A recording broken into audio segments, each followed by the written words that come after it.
नमस्कार दोस्तों, स्वागत है आप सभी का हमारे चैनल वर्कअप सीएससी में।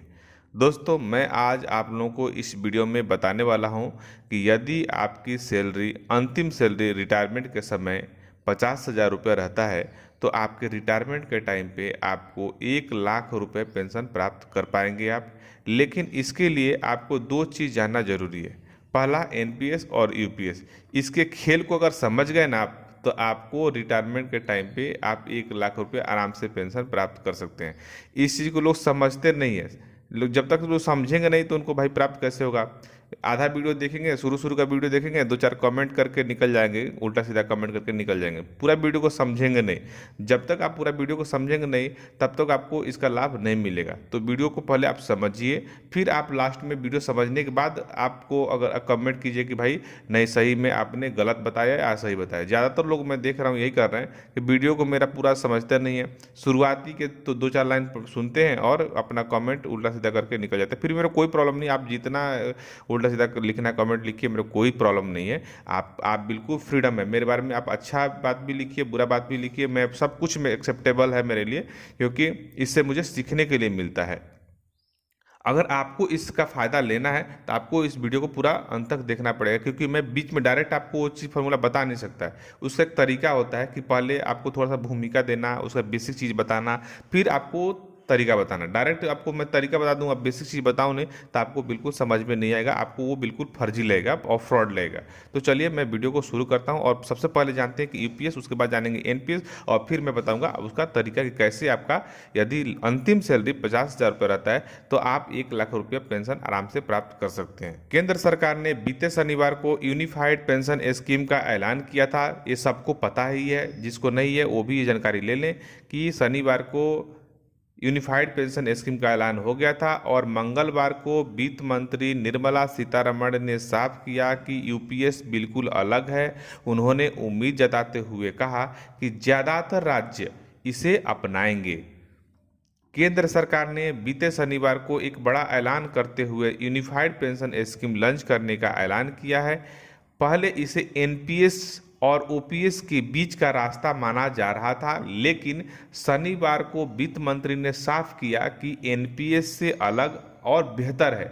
अब लोगों के मन में सवाल यह है कि आखिर ऐसा कैसे हो सकता है। आइए कैलकुलेशन के जरिए समझते हैं कि अगर किसी की सैलरी 50,000 रुपये महीने है तो फिर उससे यूपीएस के जरिए एनपीएस से ज़्यादा पेंशन हासिल हो सकता है। यूपीएस में क्या है खास, पूरी कैलकुलेशन को समझने के लिए सबसे पहले ये जान लेना जरूरी है कि आखिर सरकार की ओर से पेश की गई यूनिफाइड पेंशन स्कीम में खास क्या है जो इसे एनपीएस से अलग बनाती है।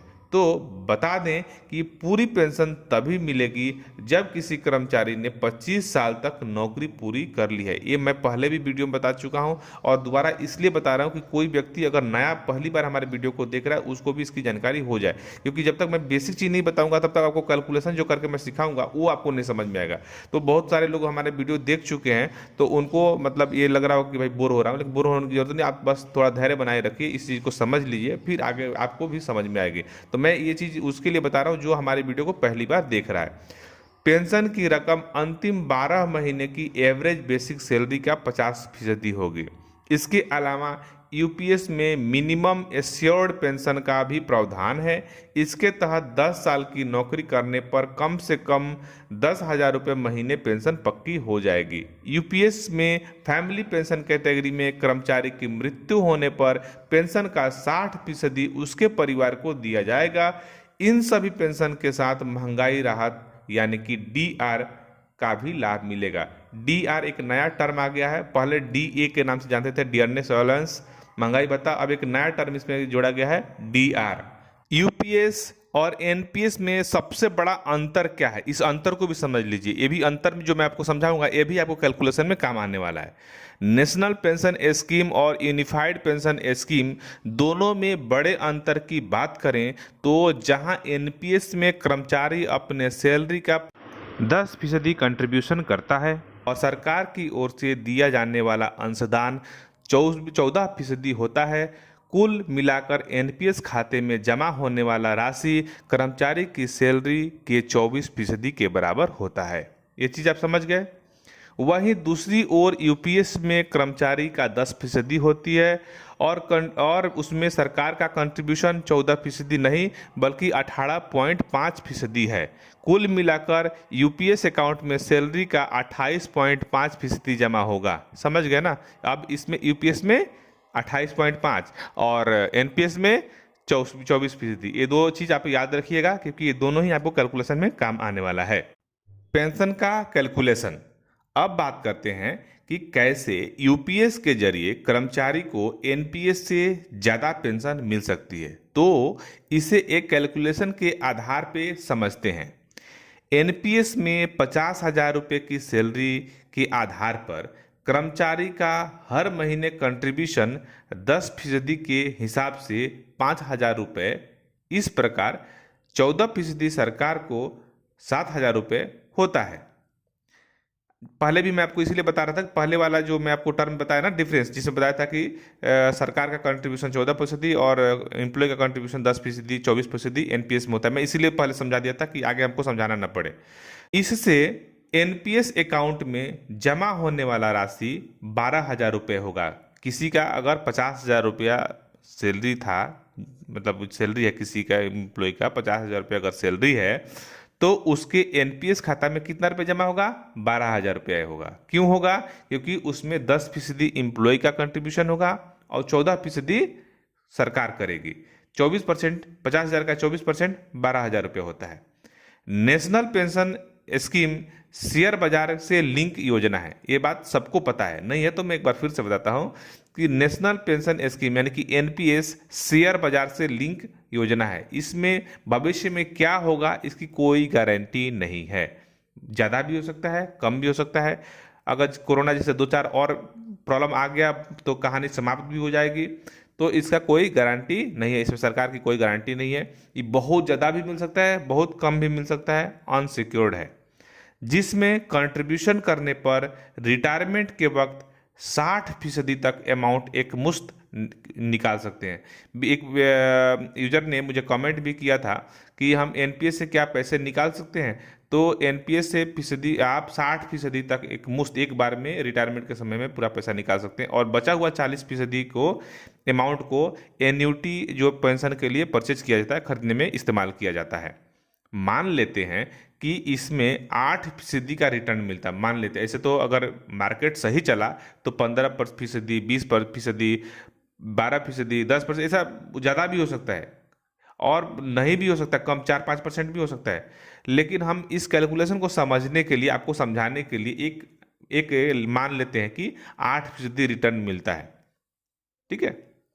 और जमा में सालाना 3% की बढ़ोतरी होती है। 3% की बढ़ोतरी क्यों होगी? क्योंकि आपका जो है साल में इंक्रीमेंट होगा ही, महंगाई भत्ता मिलता ही है। तो इस प्रकार से आपका सैलरी बढ़ेगा, तो सैलरी जब बढ़ेगा तो उसका 10% बढ़ेगा, तो आपका इसका एनपीएस भी ज़्यादा कटेगा, सरकार भी ज़्यादा उस तरह के हिसाब से जमा करेगी। तो मान लेते हैं कि 3% हर साल आपका बढ़ता है और एन्युटी पर 6%, जो एन्युटी आप खरीदेंगे उस पर 6% का रिटर्न अगर मान लीजिए मिलता है, तो फिर आप 35 साल में एनपीएस में कुल फंड 3,59,01,414 रुपये हो रहा है, जमा हो रहा है। इसमें से 1.43 करोड़ रुपए के आसपास की एन्युटी खरीदनी होगी, क्योंकि 40% आपको खरीदना होता है और 60% आप उठा सकते हैं। इस हिसाब से आपको हर महीने पेंशन के रूप में आपको 77,000 रुपये मिलेंगे। समझ गए ना। सैलरी कितना था आपका रिटायरमेंट के टाइम में? 50,000, और कितना मिल रहा है? 77,000 रुपये पेंशन आपको लगभग मिल रहा है।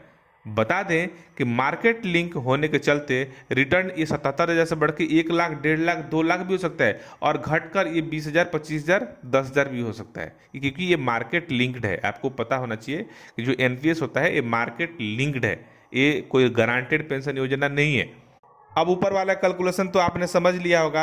अब मैं आपको बताता हूं कि 50,000 आपका सैलरी अगर होता है रिटायरमेंट के टाइम पे, तो आपको 1 लाख रुपए कैसे पेंशन मिलेगा। अब आपको असली खेल समझ में आएगा क्योंकि ये जब अभी तक जो आपने देखा ये सब कुछ इसका एक जो है रॉ डेटा था। रॉ डेटा इकट्ठा करने पे जब उसको कैलकुलेशन करेंगे तब उसका जो असली रिजल्ट है वो रिजल्ट आपको पता चलेगा। तो अब आपको असली कैलकुलेशन मैं आपको समझाने जा रहा हूँ, तो बिल्कुल आप ध्यानपूर्वक इस कैलकुलेशन को समझिएगा। वहीं यूपीएस में खाते का पूरा फंड सरकार के पास रहेगा। समझ गए ना? पूरा का पूरा फंड कहाँ रहेगा? सरकार के पास रहेगा। इसके बदले कर्मचारी को हर महीने, हर 6 महीने की सर्विस पूरा होने पर सैलरी का 10% एक मुश्त दिया जाएगा। एक बार मैं फिर से समझा देता हूँ, नहीं समझ में आया होगा तो। वहीं यूपीएस में जो नया यूनिफाइड पेंशन स्कीम निकला है उसके तहत अगर कोई कर्मचारी पेंशन स्कीम में जुड़ता है तो खाते का पूरा फंड सरकार के पास रहेगा। इसके बदले कर्मचारी को हर 6 महीने की सर्विस पूरा हो जाने पर सैलरी का 10% एक मुश्त दिया जाएगा। 35 साल की नौकरी पूरा होने में 70 छमाही होती है। 70 छमाही होती है। औसत सैलरी 50,000 रुपया अगर के हिसाब से हम कैलकुलेशन करके देखें तो हर 6 महीने के लिए, हर 6 महीने के लिए 30,000 रुपया मिलता है। इस तरह से 60 साल पूरा होने पर कुल 21 लाख रुपए एक मुश्त मिलेंगे।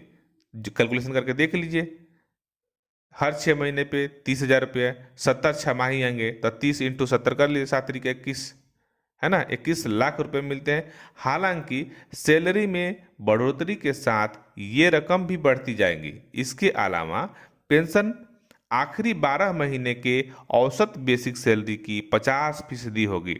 अगर जिन्होंने बीच में वीडियो छोड़ के भाग गए होंगे, जो पूरा वीडियो नहीं देखा होगा, ये बात तो उनको समझ में नहीं आएगी। वो तो पहले ही 2-4 कमेंट उल्टा सीधा करेंगे और निकल जाएंगे। तो मैं इसीलिए कहता हूँ आप लोग वीडियो को पूरा देखिए, और आगे भी मैं आपको कुछ बताने वाला हूँ। अब यहीं से भी आप बहुत सारे लोग होंगे निकलना कोशिश करना, मत निकलिए। अभी मैं आपको और मेन बात तो और बताने वाला हूँ मैं। 35 साल की सर्विस का कैलकुलेशन करें तो शुरुआती सैलरी 50,000 रुपये है, और मान लिया जाए कि सर्विस की आखिरी 12 महीने आते आते आपकी बेसिक सैलरी 1 लाख रुपए हो जाती है, तो फिर आपकी पेंशन 50,000 रुपये प्रति माह होगी।